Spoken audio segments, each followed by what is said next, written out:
đất vùng đỏ trắng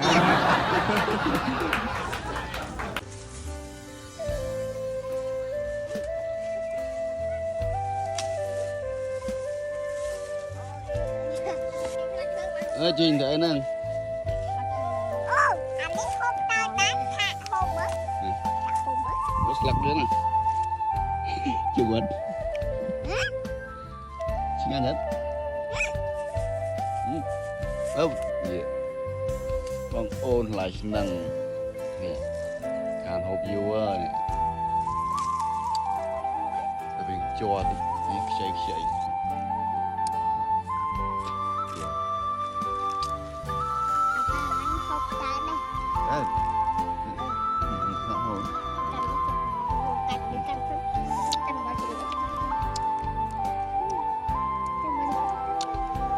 Chú á.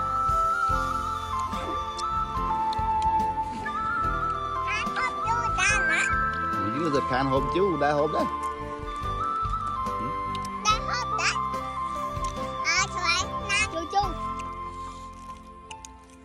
Lại cái năng giờ. Chú. Lại cái gì? Lại năng nha. Cái canh xuống có phồng bờ nữa.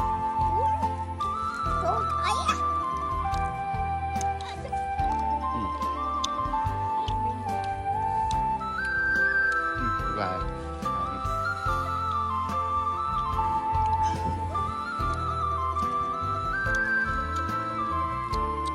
Dễ hồ bánh á.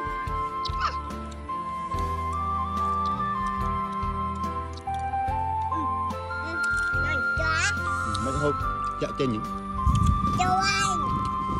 hộp mình cho mình lại vừa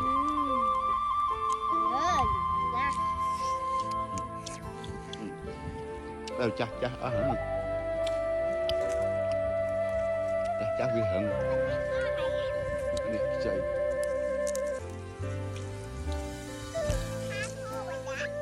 ôn ơi ngài nó bọn ôn ơi tham ngài nó bọn ôn ơi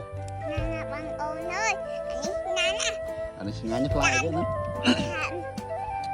fly cái chả bao bố nó fly cái lại xin năng hay lần đất vùng đỏ trắng